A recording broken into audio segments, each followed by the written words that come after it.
Po, mapagpalang araw po sa ating lahat, sa lahat po ng sumusubaybay at sumusuporta po sa ating daily devotion, prayer, and fasting for the nation.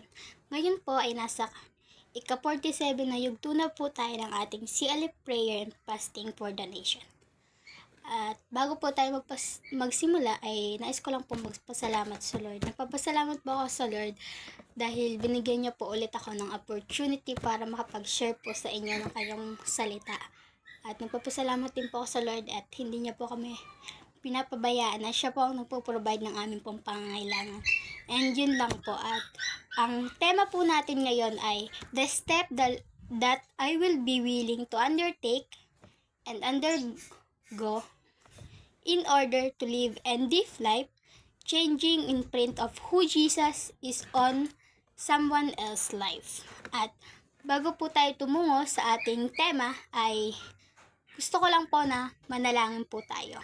Sige po, tayo po ay iton po natin ang ating sarili sa presensya ng ating Panginoon. Yes, Lord. Hallelujah, Jesus. Hallelujah, Father God. We praise you, Lord. We honor you. We glorify your name, Panginoon. Maraming salamat po sa oras na to, Lord. Sa araw na to, Lord, na pinagkaloob niyo po sa aming Panginoon.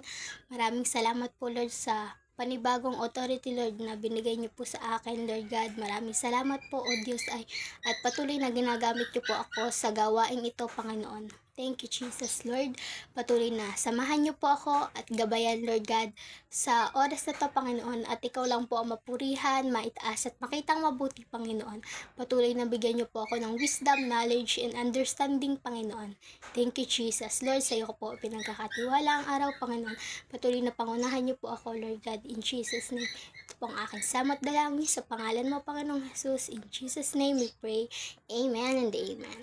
And yun nga po, ang tema po natin ay ano-ano nga po ba yung mga hakbang na dapat po nating gawin o dapat po nating gawin para po maipakilala po natin si Lord sa mga tao po.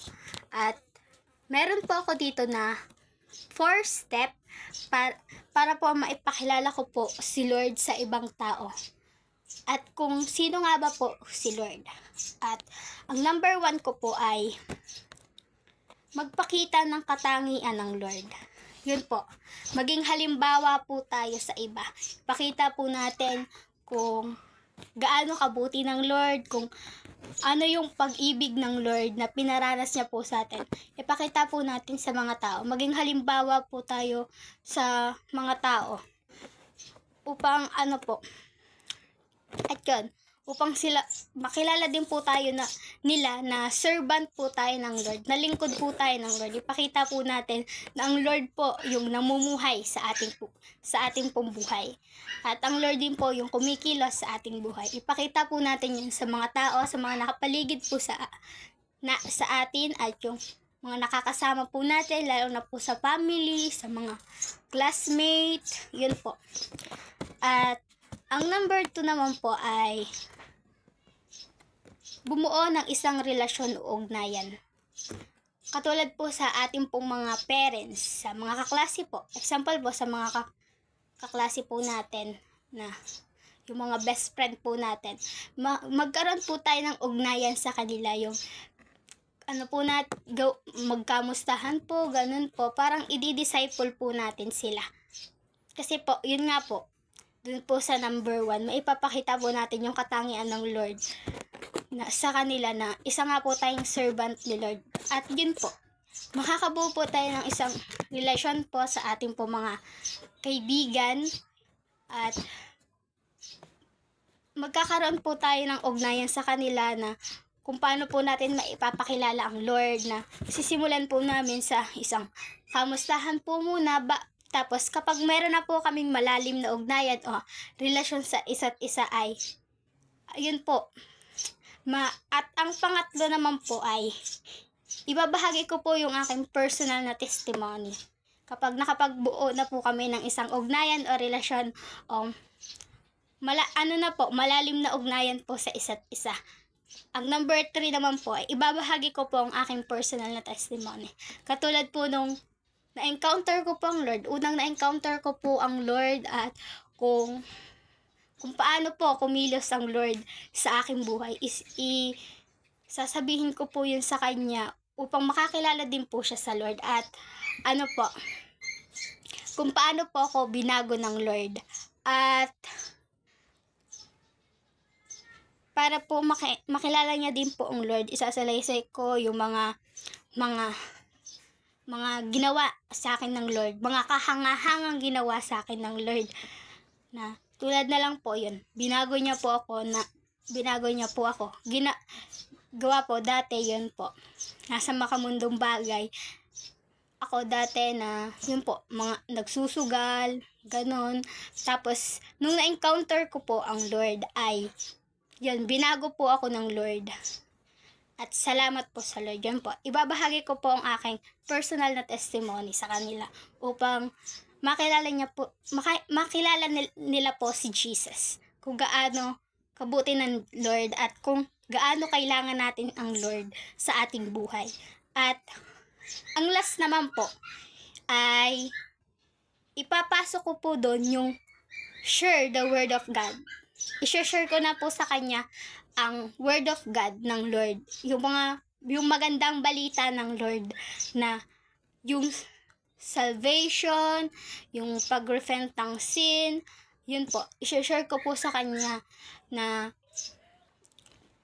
ang Lord po ang daan, ang katotohanan at ang buhay. Wala pong makakapunta sa Ama, kundi sa pamamagitan niya lang. Yan. Share ko po na ang Lord lang po ang tanging daan upang tayo po ay makapunta sa Ama, upang tayo po ay maligtas.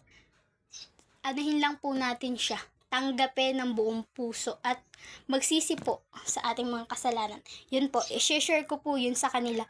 Ito po yung mga hakbang na pagdadaanan ko para ay maipakilala ko po si Lord sa mga tao, sa mga kaibigan ko po, lalo na po sa family namin na hindi pa po nakakilala sa Lord. Yun po, yung 4 step po na yun ang gagawin kong hakbang upang sila po ay makilala si Lord. Yung una nga po ay yung magpakita ng katangian ng Lord, and yung second po ay bumuo ng isang relasyon o ugnayan. Ang third po ay ibahagi ang aking personal na testimony sa kanila. And last po, share the word of God. Iyon po ang pinakamahalaga. Share the gospel. Share the word of God. Yun lang po ang aking mai-share ngayon, at nawa po ang bawat isa ay may napulot na aral at may natutunan po. At yun lang po. Tayo po ay manalangin. Yes, Lord. Hallelujah, Jesus. Hallelujah, Father God. Ama, maraming salamat po, Panginoon. Salamat po, Lord, sa paggabay niyo po sa akin, Lord.